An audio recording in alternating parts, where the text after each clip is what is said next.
ما کسبتم، اللہ تبارک و تعالیٰ نے فرمایا ایمان والو اس مال سے خرچ کرو، اس مال سے من طیبات ما کسبتم ومما اخرجنا لکم من الارض، جو تم کماتے ہو یا جو ہم تمہارے لیے زمین سے نکالتے ہیں، اس مال میں سے، اس پیسے میں سے اللہ کے راستے میں بھی خرچ کرو۔ یہ نہیں فرمایا تمہارا پیسہ ہے تم خرچ کرو، بلکہ یہاں فرمایا انفقوا من طیبات ما کسبتم ومما اخرجنا لکم من الارض۔ اے ایمان والو جب کسی مسلمان کو احتیاجی ہو، کوئی بندہ محتاج ہو، تو جو رزق ہم نے تمہیں عطا کیا ہے اس رزق میں سے اس کے اوپر خرچ کرو۔ یہ دیا ہوا ہمارا ہے،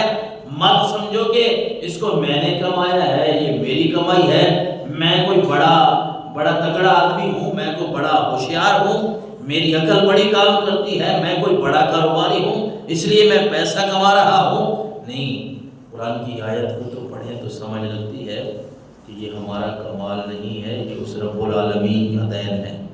وہ جسے چاہتا ہے اس کے رزق میں وسعت عطا فرما دیتا ہے۔ نہیں تو آپ نے دیکھا نہیں ہے بڑے بڑے سیانے جو ہیں وہ خالی ہاتھ نہیں پھرتے ہیں، بڑے بڑے عقلمند دانا لوگ دوسروں کو مشورے دینے والے، بڑا ایک عجیب نہیں صاحب کہ ایک آدمی ایسا آپ نے بازار میں دیکھا جس کو لوگ کملا کہتے ہیں، وہ کاروبار کر رہا ہے، اللہ اس کو پیسہ دے رہا ہے اور اچھا خاصا اس کا کام ہے، اور ایک وہ ہے جس کو سارے لوگ سیانا سمجھتے ہیں، وہ بھوکا ہے، اس کے پاس نہیں ہے۔ اس کا مطلب یہ ہے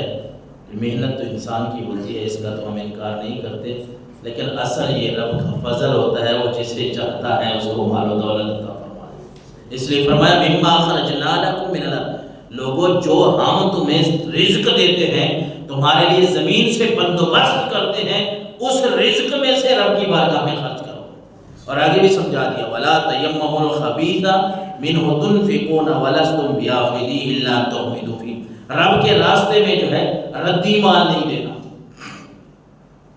جب بھی اللہ کی بارگاہ میں دینا ہے تو ردی مال نہیں دینا، ایسی چیز نہیں دینی جو ہم خود استعمال نہیں کرتے، جو قابل استعمال نہیں ہے، جس کو ہم معیوب سمجھتے ہیں، وہ رب کے راستے میں بھی نہیں دینا۔ کیونکہ اللہ تبارک و تعالیٰ نے فرمایا تم دیکھو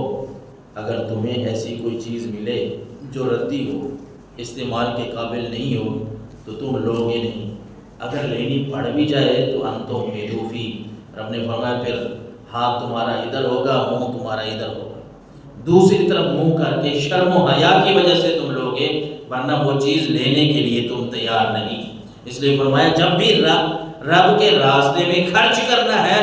پھر ایسی چیز اللہ کی بارگاہ میں دینی ہے جو ردی نہ ہو بلکہ عمدہ چیز ہو۔ اور فرمایا وَاعْلَمُوا أَنَّ اللَّهَ غَنِيٌّ حَمِيدٌ، لوگوں جان لو کہ اللہ غنی بھی ہے، حمید بھی ہے، وہ بے نیاز ہے،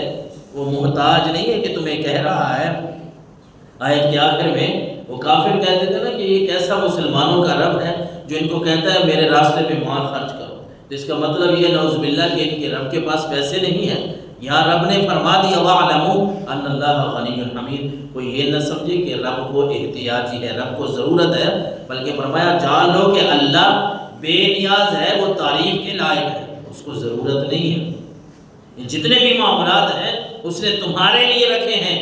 اس رب کو کسی چیز کی ضرورت نہیں ہے۔